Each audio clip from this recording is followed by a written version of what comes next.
This is a thrilling moment. I remember discovering Ray Liotta in the 80s in a cinema in Frankfurt. Well, I remember especially sitting next to somebody who was just painfully stinking. So I had the privilege to see the film. It was Something Wild in an odorama version.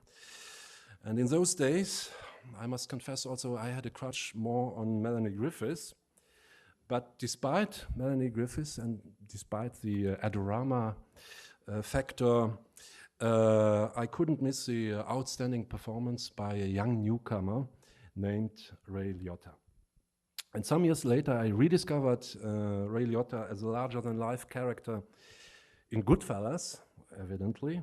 And with this film, he definitely entered my personal pantheon. Yesterday, Ray Liotta has been awarded with the first Luxembourg City Film Festival Life Achievement Award. It's a long word.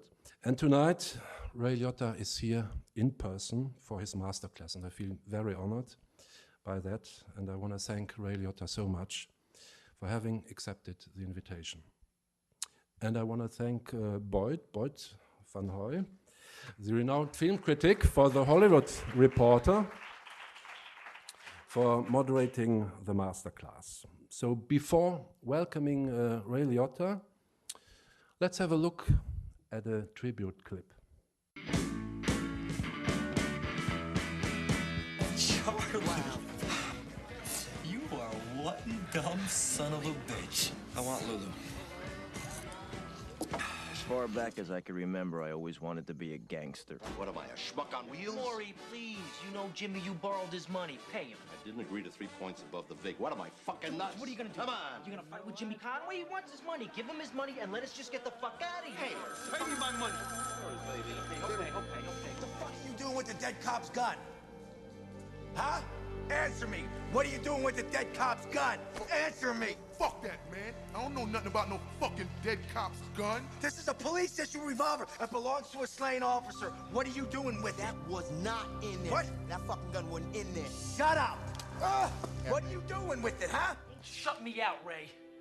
You found us a sweet little town. You got us the low interest, and I'm grateful. But don't forget who it was that you came to 2 years ago to cover your ass. Get him out of here, Freddy. It's not my fault that you can't look at him. Don't shut me out, Ray. You come to my house with a loaded gun? You speak to me like I'm a fucking idiot? What's your game? Fear me? Why can't you just admit it? Say it. I killed him. Please stop it. He can't take anymore. Because everything is okay now. Everything is fine. We got the guy. It's fine. I don't know what we got. What? We thought we got the guy 2 hours ago. Then we find him. Wait, you believe this shit? It's him. It's this guy. He had a knife to your neck. Remember? Father, we thank thee for thy blessings and to dedicate them to thy mercy. Forgive us all, even white trash like Starling here, and bring her into my service. Amen. By the way, Starling, that was a job offering. I worked into the blessing. Give me the keys. I'm driving. You sure Give me that's the. a good idea? You don't tell me what to do. I tell you what to do. I'm the boss. You're the employee. As a matter of fact, from now on, you call me boss. Now give me the keys. You're a stupid little girl who doesn't know a thing. I'm fucking in there having chemo for 5 fucking hours.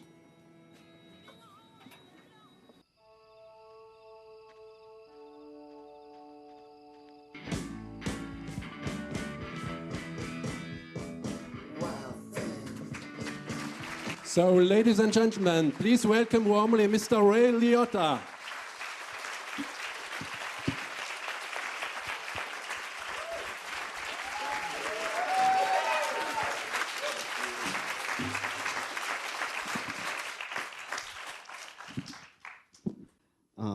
Welcome.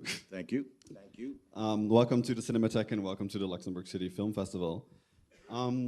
I want to get started straight away with a very easy question. When did you first become aware that acting was a thing? Like a thing to do? Yeah. Well, when I went to summer camp when I was young, you know, you ride horses, you swim, you do. We did. I played Fagin and Oliver. You know, the whole thing was like 20 minutes long. Then in my senior year in high school, we had an elective, and me and my best friend, who still is my best friend since third grade, we took a drama class, but that was just to play and, you know, take it easy and not really take it serious. I was very big in sports, and I had a fight with my basketball coach, and the drama teacher asked me to be in the play. And I did it, and I hated it. I hated everything about it. So I never really thought of it as something to do. But when it came time to go to college, and my dad said, go wherever you want, take whatever you want. And I had no idea what I wanted to do. So I got into the University of Miami, which at that time, you just needed a pulse to get in there. So I was in line for registration, and I was just going to take liberal arts. And when I got into the front of the line, they said, well, you have to take a math and a history. And I said, well, I don't want to take math and a history. I don't even want to be in college. Right next to it was for the drama department. So I took a step over and said, I'll be a drama major for a year and just play and have fun like I did with my friend Gene. And so that was my first introduction, but still not wanting to do it. And a pretty girl in line asked me if I was going out for the play that night, and I said no, and then she berated me, you got to do the play, it's all about doing the plays. So I auditioned, and I got in, and the first thing I did was I was a dancing waiter in cabaret. And the whole first year, all I did was musicals. But there was an acting teacher there by the name of Buckets, meaning that he used to play basketball. You put it in the bucket. And that's when it seemed intriguing, but it still took a while and then I did the whole 4 years. And it was towards my senior year that I decided that I would give this a try. So was there one particular moment when you thought, I'm going to be serious about it, or how did that evolve? No, I just was having fun. And for some reason, I was like any kid in high school, very self-conscious, wasn't really free and open in front of people. But for some reason, when I was down there, since I didn't know anybody, and I really liked what this teacher was saying. He wore these dark glasses, and he would be directing with, you know, all intense. And I just liked what he had to say. And like anything that he started saying nice things, and you start doing plays, and people start saying nice things. So I said, well, maybe I'll give this a shot. But there wasn't any one particular moment that it all clicked for me. So you were in Miami, and then you ended up in LA, if I've got this right. How was that sort of? I mean, there must have been a decision where you said, okay, I want to go and pursue this seriously. No, first, when I graduated college, I went to 4 years, got a Bachelor of Fine Arts degree, went straight up to New York, because by my senior year, I said, all right, I'm going to do this. I'm serious about it. I never even went to see movies. The only movies that I would go to see were the Beatles movies and Clint Eastwood movies. And so I started really getting in and watching movies, and it was a great period of time during the 70s when Coppola and Scorsese and Gene Hackman, Duvall, De Niro, Pacino, all these, they were making great movies. I said, now that's what I want to do. That's the kind of movie I want to make. So I moved to New York, and I got a job as a bartender for the Schubert organization, where I collected coats and sold drinks to people who were coming in to watch Broadway shows. And then during the day, I would audition. But the third day I was in New York, I got a commercial Within a week, I had a manager, and then the next week, I had an agent. And then I auditioned for a soap opera, and I got the job, and I didn't want to do it because I wanted to do Pacino movies. I wanted to do Scorsese movies. And my dad, who was a Depression baby, said, look, first of all, it's money. Two, all you've been doing are plays. You've never worked in front of a camera. And he made a lot of sense.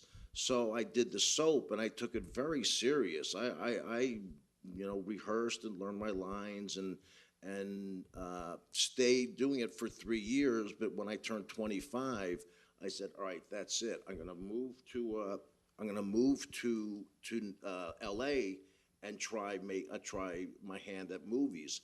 And nothing happened. For 5 years, I did a couple of guest shots, and then I finally got my first movie, Something Wild. I went to acting class. I took acting class right from the beginning. So for 5 years, twice a week, I was studying, and then I got Something Wild. The Jonathan Demme movie. We have a short clip of that. Let's take a look at that.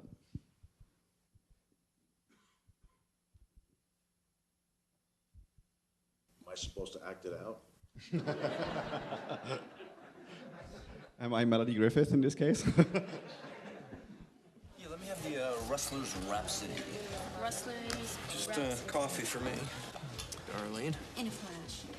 You don't mind, do you, Ray? Charlie, you gotta be out of your mind. You don't know what you're doing. Charlie, you are one dumb son of a bitch. I'm almost starting to like you, Charlie. Here you go. Thanks, darling. I want Lulu. Is that your name this week? Lulu? Yes. You know, Charlie, she's not gonna be too happy driving around in a station wagon the rest of her life. You better think about that. You better ask yourself if you really want her.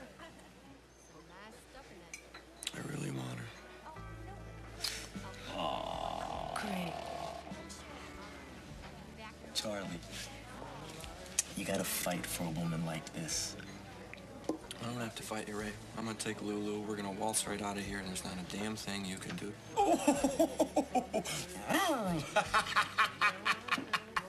Oh, Charlie, you are something. You are something. I hope you don't mind seeing yourself in clips because Yeah, I don't really watch myself. the character that you play in the film is also called Ray. Was that one of the reasons why you were like, this part, I've got to get this part? No. What happened was I was 30 years old. I hadn't done a movie. I was on a series called Our Family Honor, and with Eli Wallach and Ken McMillan, and it got canceled. My friends in the acting class were telling me about Something Wild, and I went home for Christmas that year. I was living in LA.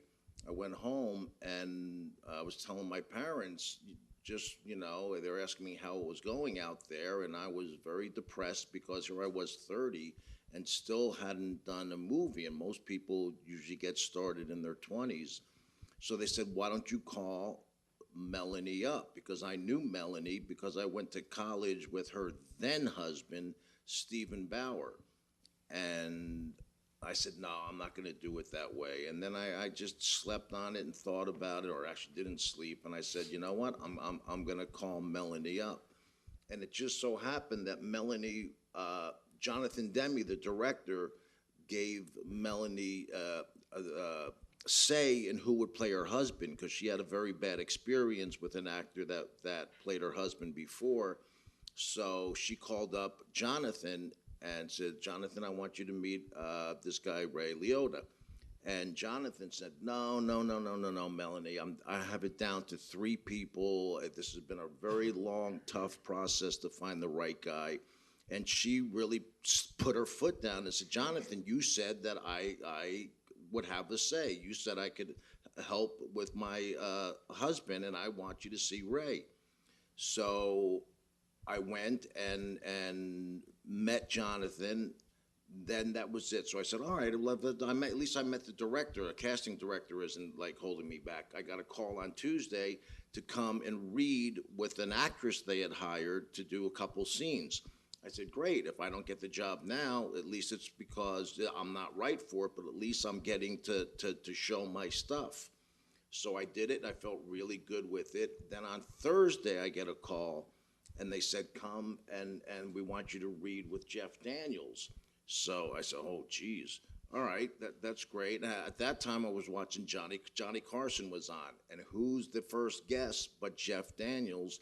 And he's talking about working with Woody. He had just done Purple Rose of Cairo, and then he was talking about Jack because he just did Terms of Endearment with him. And so I'm doing push-ups, I'm getting ready, and I went and auditioned, and I was just so prepared from all the years of studying. And I said, I'm going to read with the guy. And one of the scenes was when I get really, really intense and go nuts on Jeff.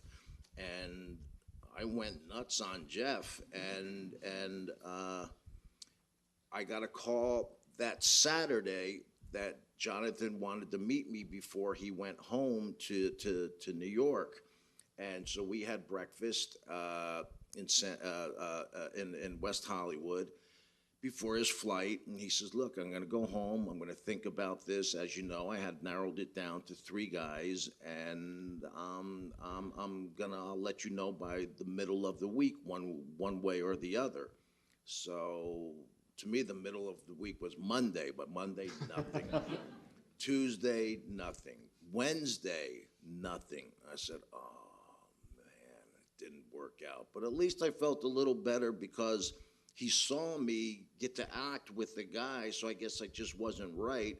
And then I got a call from his assistant saying that Jonathan was going to call me at 3 o'clock, would I be home? I said, yeah, of course I'll be home. I've been living next to the phone for 3 days now.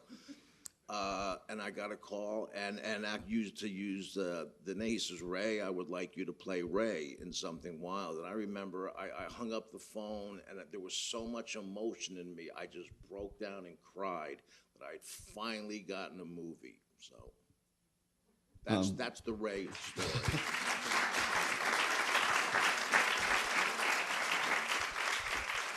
So obviously that was a big breakthrough, finally.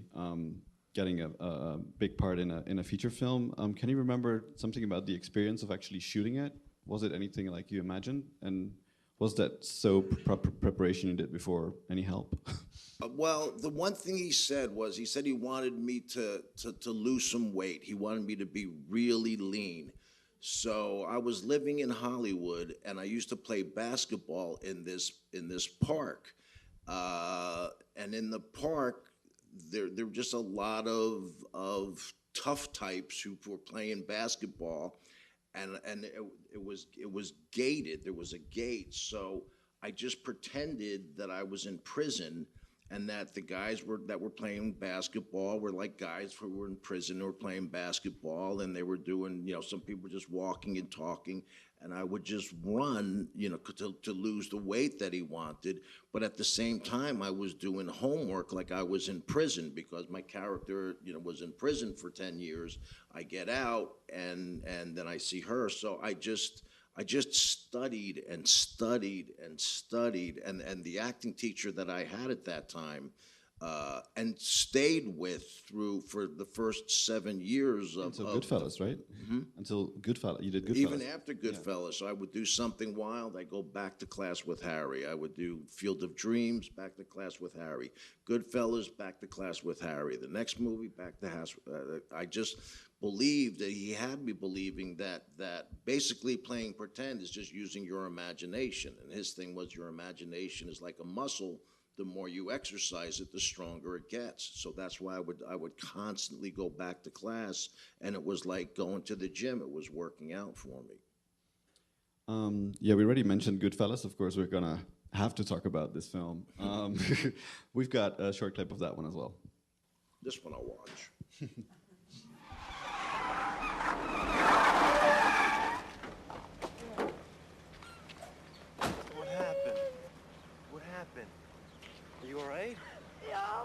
No, who did what? This guy who lives across the street from me that I've known all my life. What did? Look, he started to touch me. He started to grab me. I told him to stop. He didn't stop. I hit him back. And then he got really angry. He pushed me out of the car.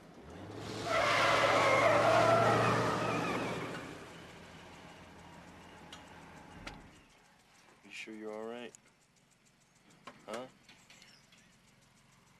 don't you go inside and get yourself together and clean up? You want fucko? You want some? Huh? Oh, hey! What are you doing? I swear my fucking mother, if you touch her again, you're dead! Don't shoot!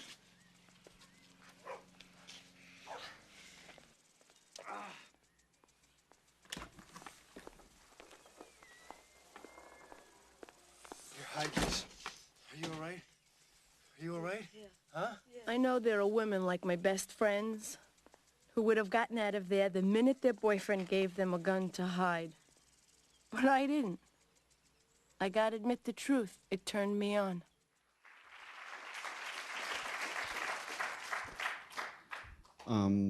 So yeah, Goodfellas, obviously a classic, but not just the movie itself, but especially your character, Henry Hill.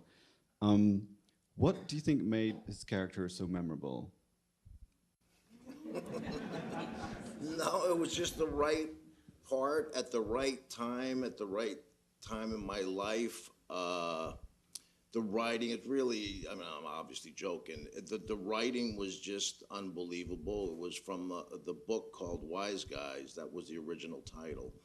And I mean, it's Martin Scorsese directing it. And I remember asking him, I said, Marty, how do you do this? How do you direct? And he said for this particular movie, he was going to direct it like he was a gangster. and he said, I'm going to freeze frame. If I want to freeze frame, I'm going to do voiceover. I'm going to, whatever it is, whatever they say that you're not supposed to do in film school, I don't care. I'm going to do. And he just, that gave him a lot of freedom to do whatever it was that he wanted to do. And he did. So it's really all about Marty and the music, and everybody was just, it just clicked. It was one of some movies you never know what's going to happen. On paper, it seems like it could work out, and it doesn't. This one, when Goodfellas first opened, it wasn't like some huge big box office movie. It just slowly grew over the years, and now 25 years later, I have little kids, 10, 12-year-old kids coming up to me saying they had just seen Goodfellas. And I said, what kind of parents do you have? You're 12 years old. But they, it just keeps going. You already mentioned Scorsese, of course. He seemed to be going against the grain, directing this particular film you suggested. What kind of a director was he? Is there room for improvisation when he's on set, or does he stick closely to the script? How does he direct the actors? You could improv a little, like the scene between Joe and I, You're a Funny Guy. That was, we had 2 weeks of rehearsal, which is really unusual. And Joe was telling this story about what had happened to him at an Italian restaurant in the Bronx, where some guy was telling a story and Joe found it funny, and he said, well, that's a funny story, you're a funny guy. And the guy just turned on him. He just was, and this was like a real mobster type person, and Joe was telling that story, and Marty, being just as smart and as open as he is, said, well, I could put that at the head of, because really what that scene would have started with the guy coming over with the bill, and Joe says, just put it on my tab. And then the guy says, come on, Tommy, I mean, your tab is getting really big. And then Joe takes the bottle and hits the guy on the head. That's how that scene would have started. That's how it was in the script.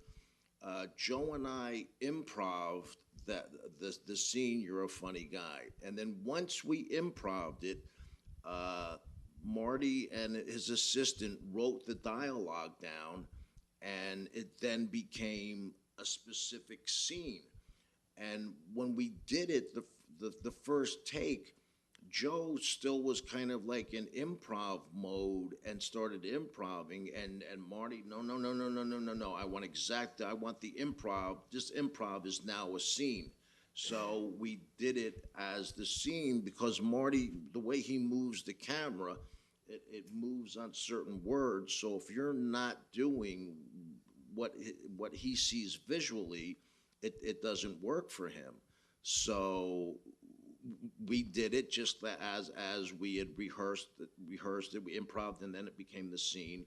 And then towards the end of it, I added, he said something, "You're gonna crack under pressure," and then I think I said, "No, you really are a funny guy," and then he takes the gun out, and the very end of it was improv.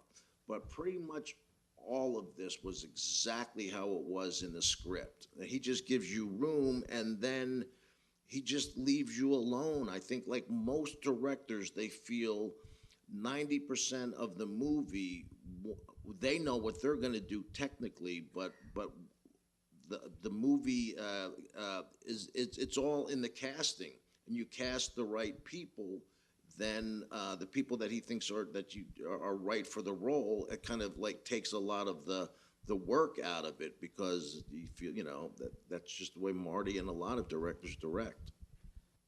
Obviously, when people think about Goodfellas, the first thing that comes to mind is gangsters in a very male world. But we already saw your scene with Karen here.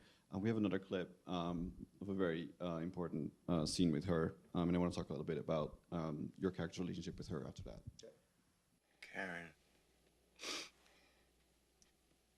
what are you doing? Karen, are you crazy? Yeah, I'm crazy. I'm crazy enough to kill the both of you. Karen, take it easy. Okay? Do you love her? Do you? Karen, I love you. You know I love you. Don't. Karen. No, you don't. Karen, please be careful. Baby, don't. But still, I couldn't hurt him. How could I hurt him? I couldn't even bring myself to leave him. The truth was that no matter how bad I felt, I was still very attracted to him. Why should I give him to someone else? Why should she win? Karen, just put it down. You know I love you, don't you? You're all I want, Karen. Please put the gun down, Karen. Baby, come on. What, are you fucking crazy, Karen? Are you crazy? Huh? I got enough to worry about getting fucking whacked on the street. I gotta fucking come home. I gotta fucking come home for this. I should fucking kill you. How does it feel? Huh? Huh? How does it feel, Karen?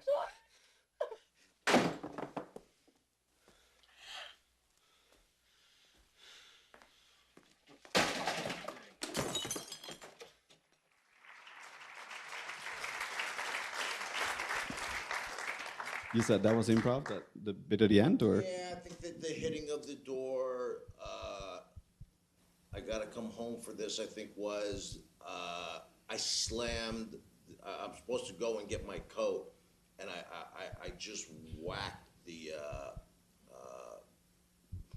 door there and broke stuff, yeah.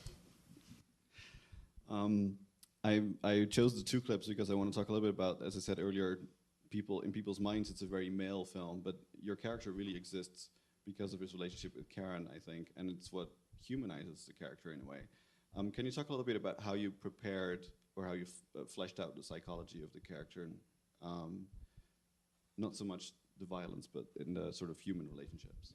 Well, again, that was what was written, but I went and sat and talked with Nick Pileggi, who wrote the book, and he gave me tons and tons of cassettes that he had when he was interviewing Henry Hill. So back then, you put a cassette in the car.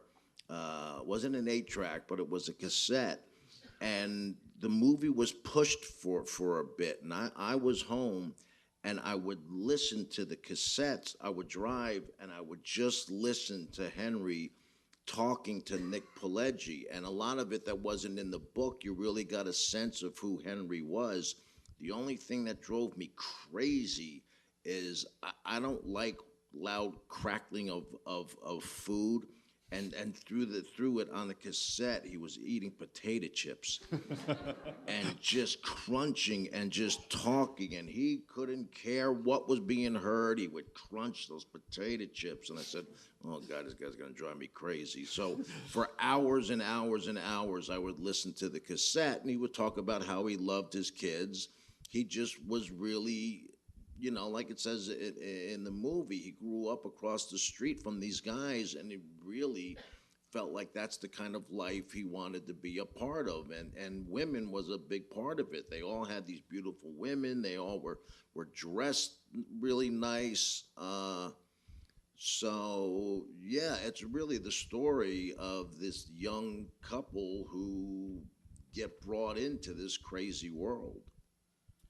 Of course, there is violence in both clips that we saw, and also in a lot of the other roles that you've done. Do you feel that as an actor, when you have to perform those kinds of scenes, it requires a different kind of acting muscle, or do you not separate like the pure dialogue scenes from action and violence? No, the action and violence is part of who, in this particular part, who the person is. Henry really was not a violent person. He couldn't have gotten as far as he did and so deep into knowing so much about the mafia if he wasn't quiet and did what they said. He was really their gopher. Whatever they wanted done, Henry would do. And if he was violent, that means he would have, you know, that was for Joe's character and De Niro's character. They were the wound up crazy ones. And then when you are doing a violent or you're playing somebody who is physical, you know, I play a lot of cops. They do physical things. That's just what happens. But you don't separate it. You just make it part of who. Like me, Ray. I've never been in a fight in my life ever. So for me, it's fun doing this because I don't. That's not who I am. That's not how I behave.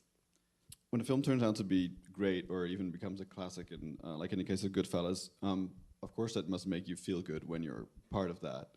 But at the same time, as an actor, you're only a small part of it in the sense that, I mean, it's a group effort directed by someone else. Can you talk a little bit about how you see the place of the actor in the whole sort of scheme of things of a whole movie? Yeah, the actor's job is to fulfill the story that's written. It's same for the director, for that matter. The director's job is to fulfill what the writer is king. It's all in the writing. Other than the director takes that story and gives it a visual look, but from the script. It all starts with the script, and then what you do as an actor, you're just one of when a movie works like this. It's the DP this was Michael Ballhaus, who was the DP on this. It was him doing his job. It was Mr. Bruno who did all the clothes. It takes a village. It really does to make a successful movie. Marty does his own editing with Thelma Schumacher, and there's the music. It's a combination of everything, and sometimes it all falls in place, and other times it doesn't. Sometimes you don't have enough money to do it the way that you want it. I heard Marty and Bob and Pesci and I think Harvey Keitel are doing a movie called The Irishman, but no studios wanted to make $100 million gangster movie, so Netflix came in and they're doing a movie with Netflix. $100 million. I don't know. That's a lot of dead bodies. As you said, you're a part of a much bigger team. Have there been movies that you really particularly enjoyed making that maybe didn't find the audience that you expected? Oh my gosh. Yeah. Because definitely. I imagine even just the atmosphere on the set, sometimes it must be the greatest, and then you see the final result, and for some reason it doesn't come together. Yeah, it just doesn't click. Yeah, I did a movie called The Identical, and it was, I think, some of the best stuff that I've ever done. I played a preacher, and I wanted my son to follow in my footsteps because as far as my character was concerned, there's no greater calling than to serve God. And what he wants to do is music. He wants to be a singer. And I'm saying, no, you have to be. It was a really, really beautiful, beautiful story. 7 people saw it. They got so cocky. They got so.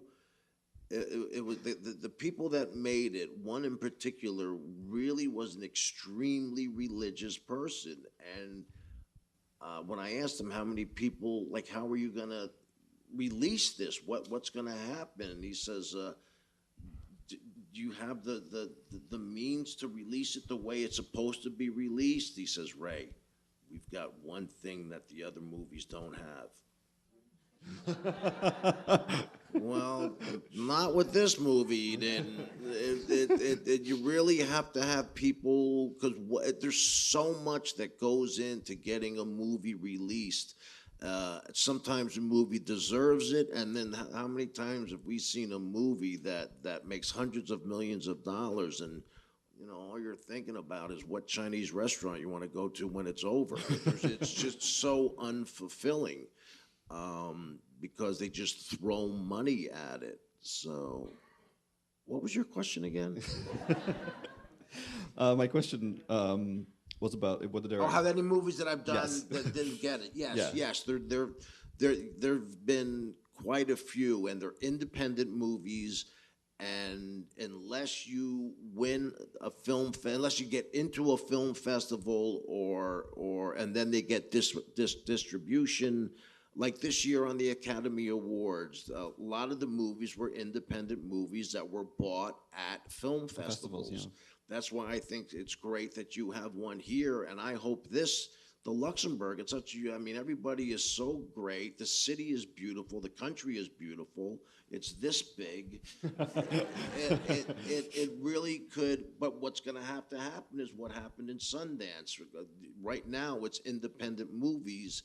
And it's director driven, and what's going to happen is you're going to start needing sponsors, and it's going to have to start getting bigger. Either somebody, like, you're going to have Kodak or Coca-Cola or somebody start sponsoring it. That's going to make it more commercial, and what's going to make it, the reason they're going to put money in is because they're going to think they could make money, and it's a vicious cycle to do something that's really. I don't know who started. I think it was the woman last night, the one who broke her foot. Yeah, thank God for people like that who want to do things, and hopefully, but the independent movies are few and far between now. They're for a while there were great guns, and maybe because of the success and then what won best movie, even what won then didn't win best movie, where there were 2 independent They were both movies. independent. La La Yes. Land was an independent movie, and Moonlight was an independent movie. So maybe people realize that not everything has to be $100 million in order to make some money, but they just get so greedy.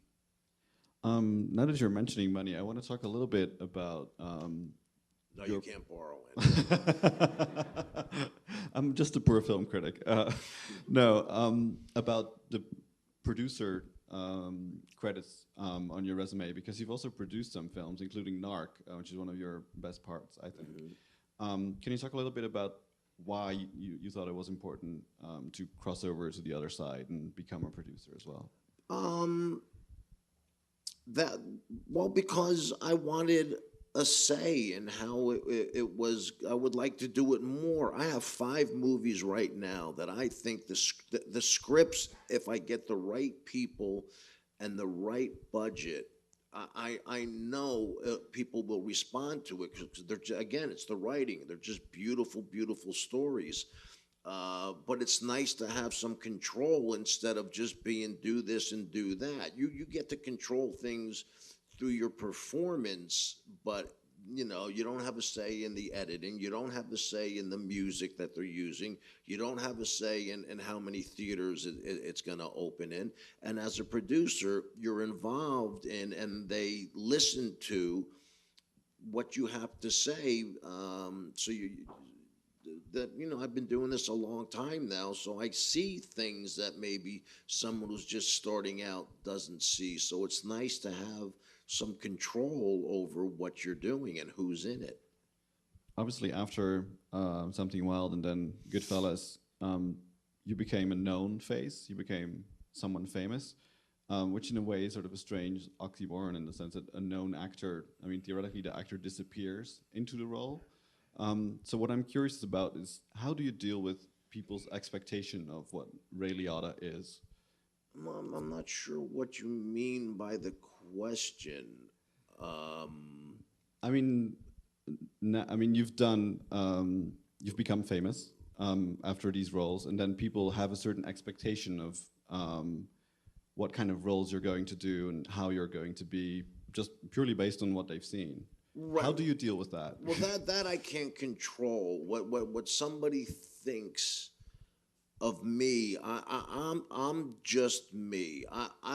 Me in particular, it's a great way to make a living. It's a tough business, but you see some of these actors, or even singers for that, right, that think there's something special because they play pretend for a living.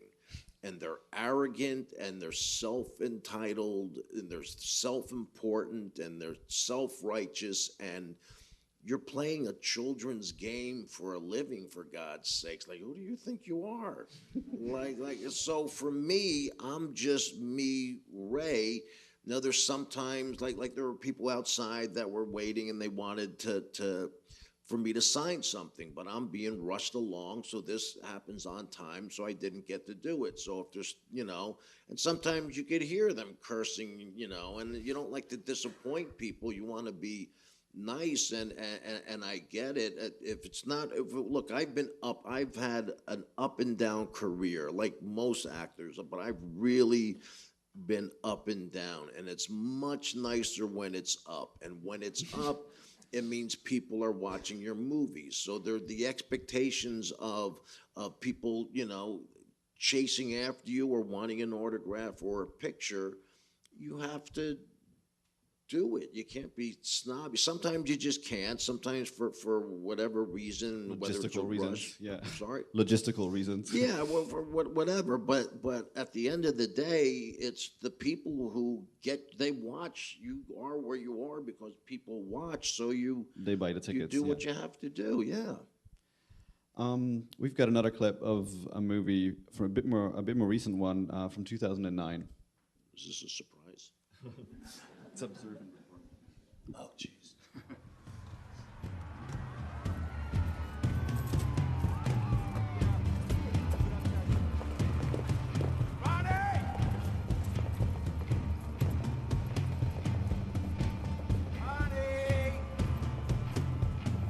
Come out wherever you are. Harrison. Ronnie, what are you doing? Thought we were allies, Harrison. I thought we were brothers of the badge. How the fuck do you sleep at night? Come on, let's do this the easy way, all right? You just come outside and we'll talk all about it, all right? Can't do that. Let's go. We'll talk about it outside, but you gotta get out of here. You can go outside. This is my world. We don't want to hurt you, Ronnie. You want to get hurt?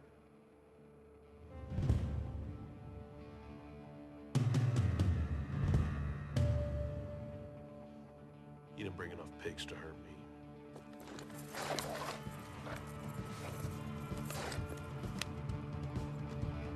You sure about that?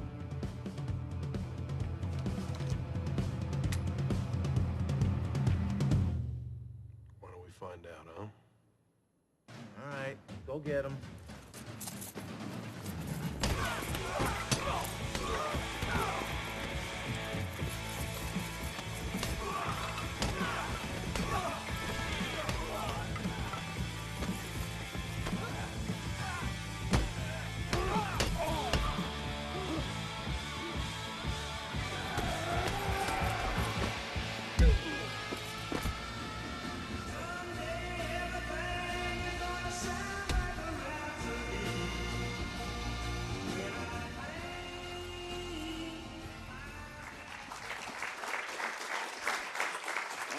I got a question.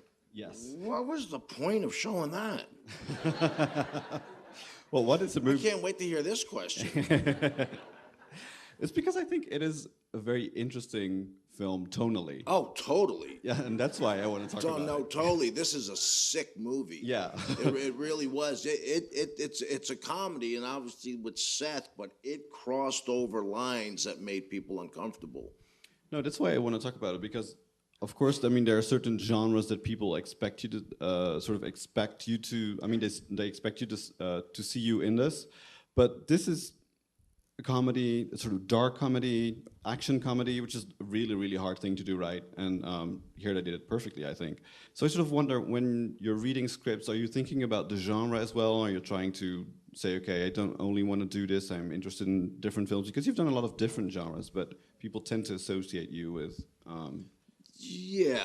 Well, I mean, I took it on because I knew it was a comedy, but the best comedies are when you commit to what it is, the absurdity or whatever it is that you're doing. I mean, Seth Rogen beating up all those people, that's just not going to happen. So you have to commit to what it is that you're doing.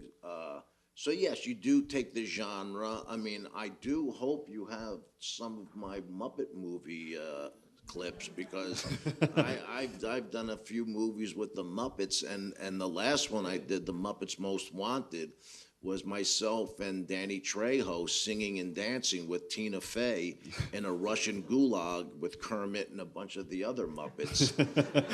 Now that I'm proud of.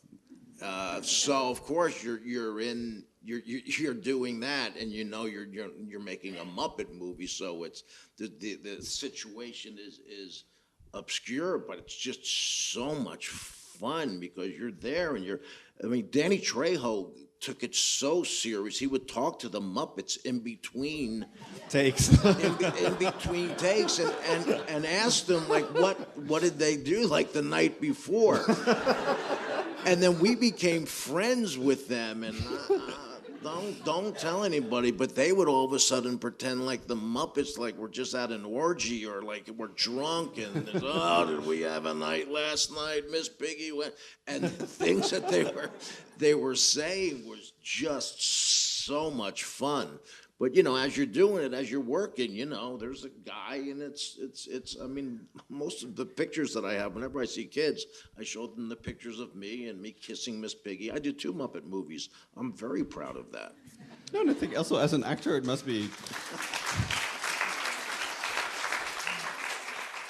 It must be a joy to be able to flex different muscles and tell different stories, and also find different audiences with different. No question, no question. I love playing pretend, and that's basically all we're doing. It's a children's game with children's rules. You're just doing it on an adult level, and if you think more of that, then it's crazy. There's some movies like in the beginning. When you start, where you're a little more method, where you hold on to the character almost 24/7, and there's voices or accents that you hold on to that you have to work really hard at. But at the end of the day, you're playing pretend. Do you feel like over the years you've changed as an actor? Do you have a sense that you're doing things differently now than you were doing them in the 80s? I think yes. I think I trust my instincts and trust myself more to know that it's going to be there. Like if I have to do a scene and I'm gonna tear up, when I used to have to do that, I would be dreading it, saying, "Oh my gosh, I gotta cry like in a month," and then you work on you're thinking of it, and are the tears gonna be there, and you overthink it, and now just at the drop of a hat, I've really I don't mean this to sound pretentious but I've worked on my instrument so much, and I'm constantly always thinking about acting and watching people, and I take what I do really serious, and I truly mean this. I truly feel like I haven't made it, and I truly feel like I have. That for me, getting started late, like my first movie at 30, I truly believe the best is yet to come. You've played a lot of bad guys, of course, and also a lot of cops, like we saw here, who are supposedly the good guys in any case. And now also you're in Shades of Blue playing another cop. Do you get the impression, having played so many of them, that they're really different sides of the same coin, cops and robbers? Oh yeah. I mean, like they say, in order to catch a bad guy, you have to think like the bad guy. I definitely think you have to understand what motivates and what makes people tick. And in the beginning, I used to do so much research, and I've done things where I've rode around with cops in South Central LA. But I also played a heart surgeon where I would go and watch open heart surgeries, and I wouldn't go for the saw and the opening of the chest, but I would sit back and watch, and I would go. I was just fascinated by these people who are literally like performing open heart surgery, where I went so much that one day the doctor turned to me and said, "Would you like to come up and watch me do this? You want to stand next to me?"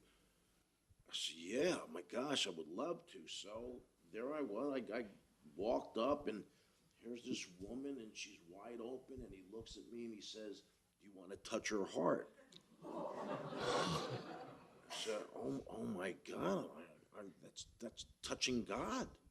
So I said, yeah. and I went down and I touched this woman's heart. It was just unbelievable. Then the nurses at the end in the beginning of it, they recognized me. So they said, "Are you going to come back tomorrow?" I said, "If you'll have me." And so I did, and they set up and prep everything before the doctors come in to do the surgery.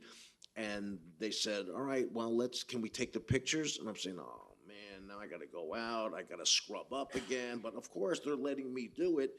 Then they said, "No, we'll do it right here." They took the pictures over the body. They would come. They came next to me. We pulled down our things. We smiled. There's a patient there and then they went back to work. It's a very odd job I have. Special kind of selfie, yeah. I'm wondering, when you get a screenplay, obviously you're looking at the part that you're considering, but you're also looking at the story in general, what kind of genre it is, what kind of themes might be in the screenplay.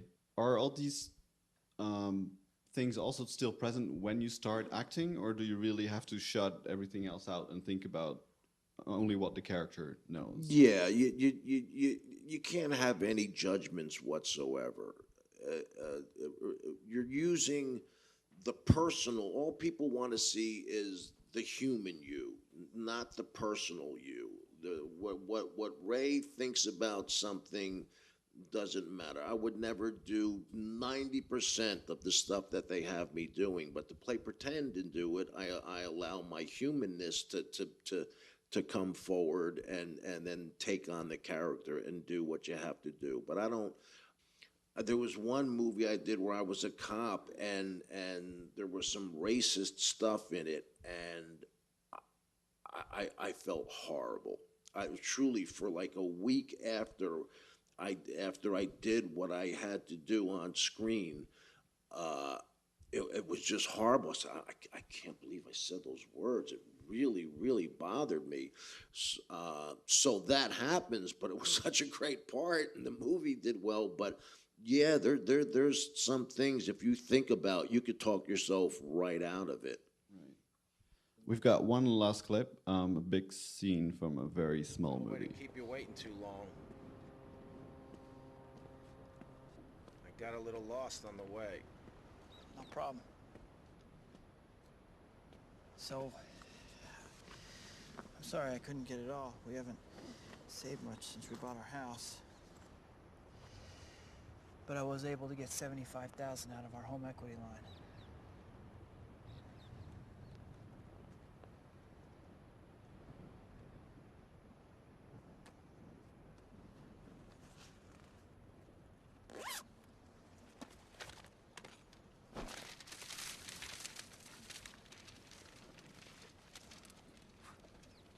Why in the world did you just do that? You ever hear the old saying, you pays your money and you takes your choice? No. Well, now you have. Oh, by the way, Beck and I are done. So feel free to go take advantage and poke around that cum hole all you want, because I don't care anymore!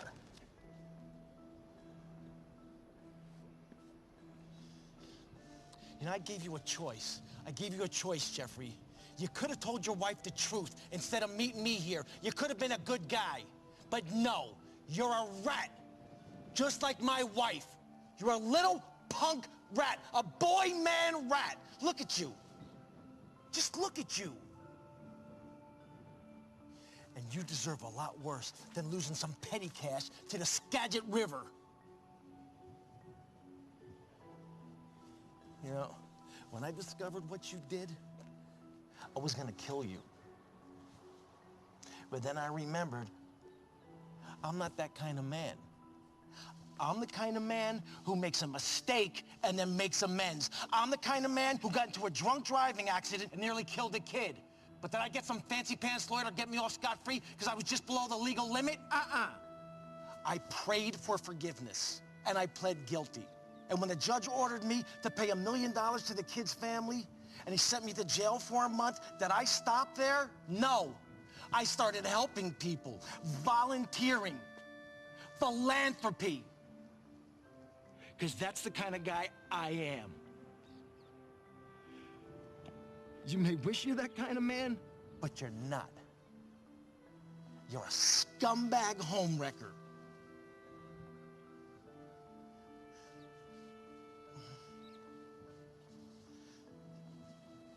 You wrecked my home, Jeffrey. You wrecked my home. And I could just as easily wreck yours with one phone call. But I don't need to do that because you're the kind of guy who's gonna fuck it all up himself.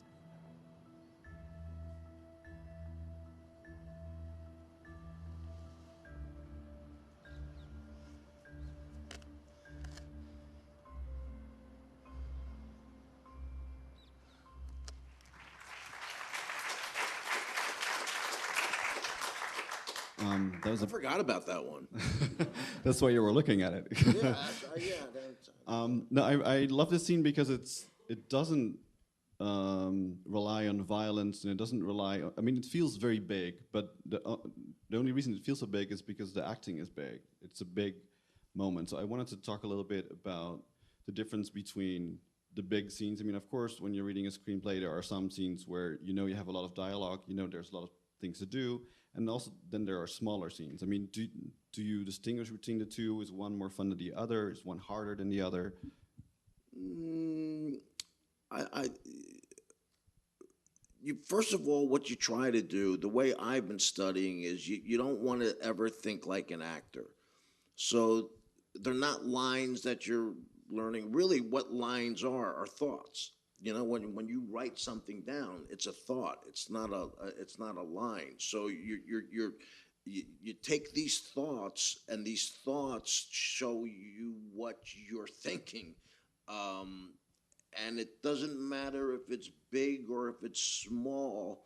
He cheated with my wife, so and ruined my life. So what's the worst way to hurt him for the type of person he is like what I said is to take his money and throw it away, because that's what he cared so much about, and to throw that away. So you don't look at you're just dealing with what like I approached Miss Piggy and Kermit the exact same way that I did this. You align yourself to what they're telling you you're thinking, and then you express what the thoughts are. This was a smaller film that you've done. You've done quite a few independent films already, you said yourself.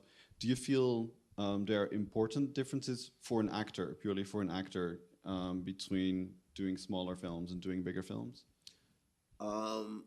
Doing a smaller film really makes you rely on doing your homework. And because you only have maybe from anywhere from 22 to 25 days to make a movie, you're doing it at a fast pace. So you really have to have your homework down and know what you're saying and know what you're thinking, because they have to, maybe like in a movie, a bigger movie, they might do 2 scenes the whole day.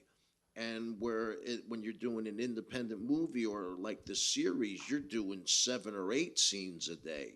So you really have to be on your game and know what it is that you're saying and what you're talking about. You really have to do your homework. Obviously, you've been a working actor since the 80s.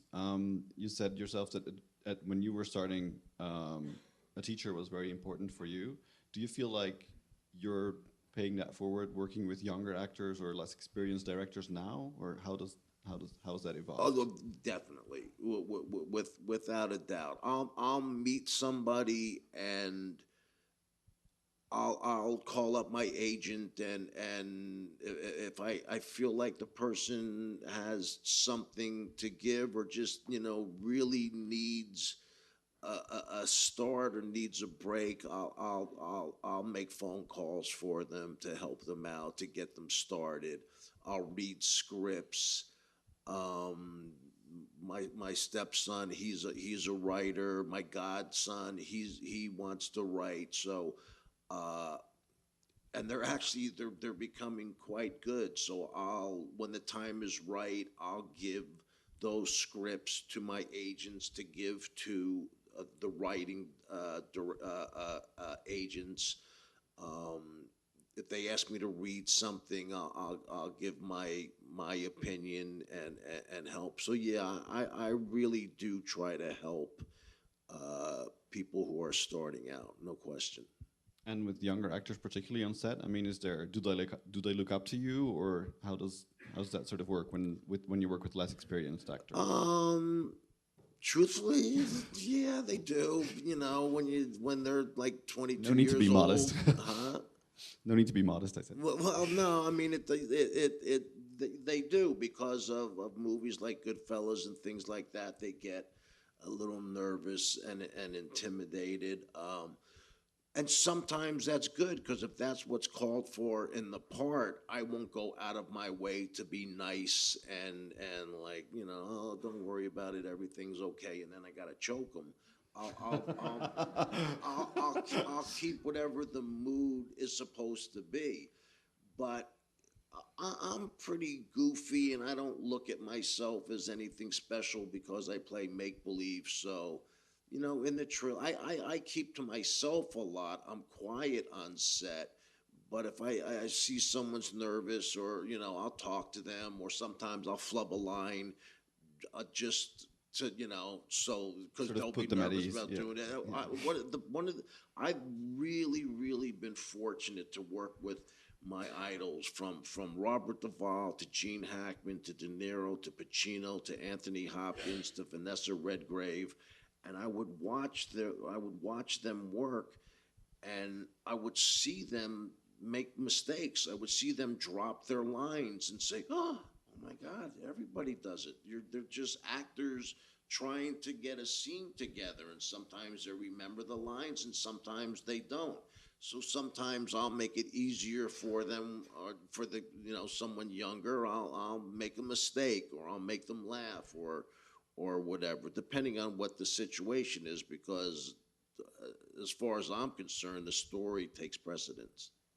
I have one last question, a very easy question, maybe. What does acting mean to Ray Liotta? It's like it's just playing pretend. It's all I play pretend. I play make believe for a living. I take the pretending very serious, but like I said before, really it's a children's game. You know, I used to watch my daughter with her with her doll in the stroller, and she'd be shopping and pretending with her friend, and they would really get into it, and you say, that's really all it is. You just playing pretend for a living. It's a great way to make a living, playing pretend. It's a horrible business. The business part is really rough, but I just acting, just playing pretend. It's make believe. Okay, thank you very much, Ray Liotta. Thanks.